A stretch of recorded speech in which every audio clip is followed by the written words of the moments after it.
Hey Turtle fans, this is Wesatron. Today we're taking a look at Teenage Mutant Ninja Turtles Metalhead. This is from the new series from 2012 that is currently airing on Nickelodeon. As far as I understand, Metalhead is not in the series yet. I haven't been keeping up with the episodes. I'm only on like episode 2. But I think he's supposed to make his debut at episode 6, but I had to get the figure. This was one of my favorite figures when I was a kid. Even though it's not vac metallized or anything, it still looks great. I'm very excited about the design. Just a quick look at the packaging. Shot of the brothers down the side. The standard green and purple for all the other packaging in the line. I'll give you a look at his bio for anyone who wants to read up on that.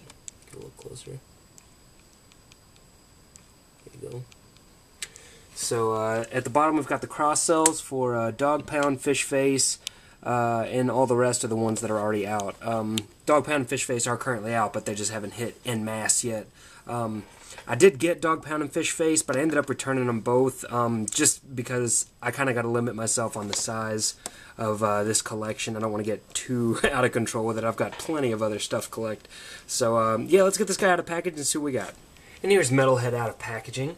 Very cool little guy here. I like this a lot. I'm kind of a big fan of the new scale that they're going with. Not quite 5 inches, more in the, I guess, in the 3 3/4, 4-inch scale, somewhere around there. Now this guy is not as articulated as the other turtles, but he still does pretty good. But before we get into that, I just want to give you a really quick look, size-wise, how he compares to Donatello. And I'll pull back since I am at a bit of an angle, so you can get a better look. So you can see he's much shorter, about a full head shorter than Donatello. I guess he is, it says he's built from parts of Krang technology, but if you look at the back here, he's also got a sewer cap for a shell, which I think is a really neat twist, a really neat idea. So very cool. I dig this, the look of this guy a lot. Now, as far as the details, the sculpted details are really impressive. So far across this line, I've been very, very happy with all the details. You've got these nice big rivets. You got some like kind of accordion piping there. Of course, the shell on the back. More rivets, pads here. We got some big anime-looking knee pads on the bottom there. In here, you've got wires and tubes and whatnot, which do go onto the sides. Which are unfortunately not painted. The boots are pretty much just big turtle feet, and they are hollow on the inside, but they do have that larger size peg hole that they're using with this new line. Now, paint-wise, it's mostly pretty good. He's got some nice little decals here, I guess touch for electric shock, and then an arrow, which is kind of distressed a little bit, which is a neat touch. He's got his little bandit mask that he always had. It does not go around to the side, which is unfortunate. Same as I showed you with the paint down here. This actually like goes black all the way up to the back side and then just stops. So that's a bit of a shame. But they did get a nice kind of a brown color in there for just like rusty workings and some red wires and blue tubing and stuff. No kind of detail on the shell or anything, but I have seen some people already starting to do customs of these that look great, so that's pretty cool. The only accessory he comes with is his missile launcher. It says that he's got a missile launcher and a flamethrower, so that maybe this is the flamethrower instead. I'm not sure since I haven't seen the episode. I'm not even sure if that episode has aired yet, but you can see it's kind of like a plasma bolt or maybe a fire bolt. It's a little red to be fire, but to each his own on that. If you like red fire. You can see there's a hole that goes clear through the forearm here, and basically you just slide this in just like that, and there's no spring or anything, but I guess it doesn't have instructions, but I assume you're supposed to use it like a flick feature. I think I had that in a bit tight. Let's try it again. There we go. So let's see if I can do that from the side without breaking everything in the world. There we go. So it's pretty good. I do like spring-loaded features like that if it is already incorporated into the arm, but the flick works just as well, and it won't hinder anything.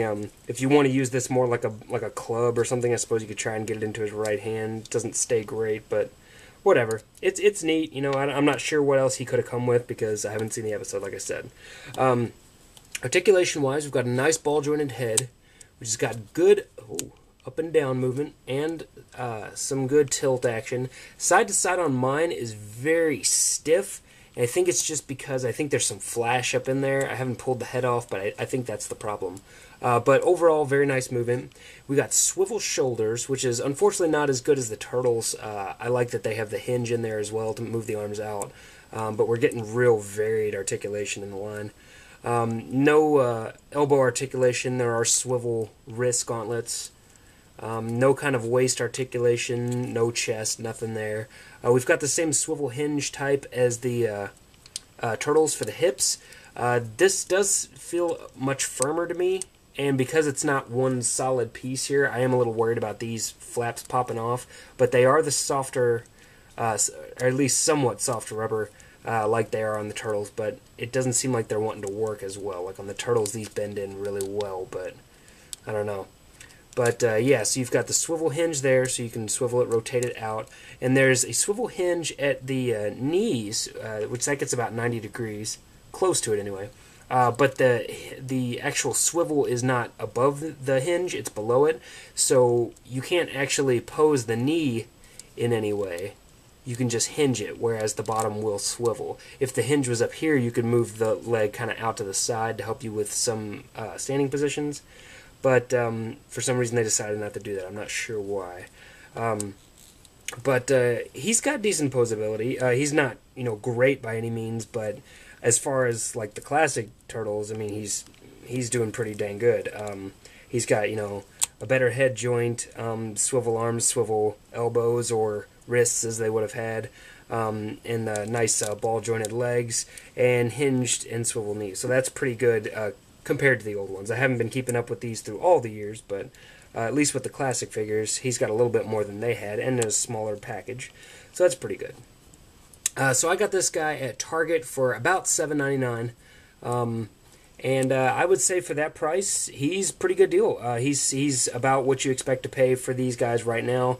I would have liked to have seen maybe the spring-loaded launcher would have been cool, or some kind of maybe a swap-out arm if he's got some kind of rocket launcher or flamethrower or whatever. I don't know exactly how that works, but that would have been cool to see. But yeah, overall, a pretty solid buy. I like this figure a lot. Just real quick, we'll put a RoboCop in here, just so you guys can see scale-wise. That's a 7-inch figure, so you can see about what you're getting into. About 3.5 inches, I guess. So yeah, pretty solid little figure. $8. He'll look great with your other Turtles. Even if you're not wanting to collect everything across the line, like me, I'm going to be pretty stingy with this line. So, but he will fit in great with the Turtles. I'm glad to have him. And that's pretty much it. He's a good figure. Grab him if you get the chance. Over at Infinite Hollywood, Newt's wrapping up 31 Days of Halloween. I saw he just did a review for the latest Killjoy movie, which was very enjoyable. I like that review, so check that out. Check out his candy reviews. He's doing all kinds of great stuff over there. Just swing by. It's at www.infinitehollywood.com. I appreciate all the comments and subscriptions. Anybody want to comment below? Any questions? Tell me if you want to get this guy, if you like him, anything at all. I love to talk about toys, so hit me up. Thanks, guys. I'll talk to you later.